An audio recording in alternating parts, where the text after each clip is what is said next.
खान्छ क्या यो यहाँ जापालीहरूले धेरै भोला खाँदो रहेछ अनि त्यही भएर सुपारी चाहिँ कर्कमा रोप्दो रहेछ क्या अनि यो दाइको बडीले पनि भोला त्यही भएर आउनु बढी झापाली हो नि त सबैले बढी भोला खाँदो रहेछ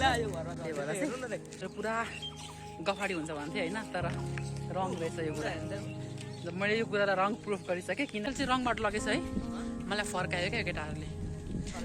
उताबाट बाटो छ भने लग्यो होइन मान्छेको घर आँगन पुऱ्याएर यो केटाहरू काम छैन कि एकछिन रेडी भएको छ नि रेडी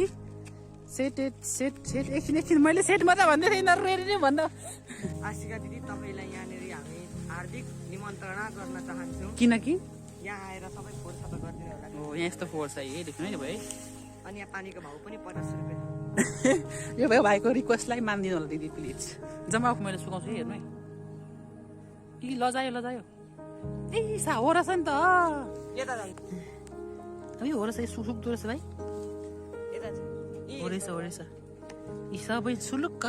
छुने बित्तिकै सुक्दो रहेछ भने यता छिट्नु wow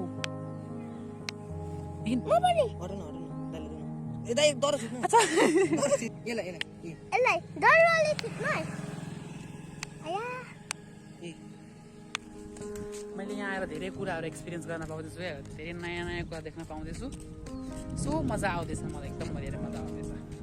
thanks to both of them welcome पनि छ अरे यार यिनीहरू हेर्दा कम्ता छ यिनीहरू वेलकम पनि भन्दा थ्याङ्क यू भन्दा वेलकम पनि दिँदैन हामी बजार चाहिँ ठुलो सपना बोकेर आएको थियो होइन तर त्यो के किन किनौँला भनेर लास्टमा किन्यो चाहिँ साइनेक्स एउटा है अनि यिनीहरूले कुल्फी खाँदैछ है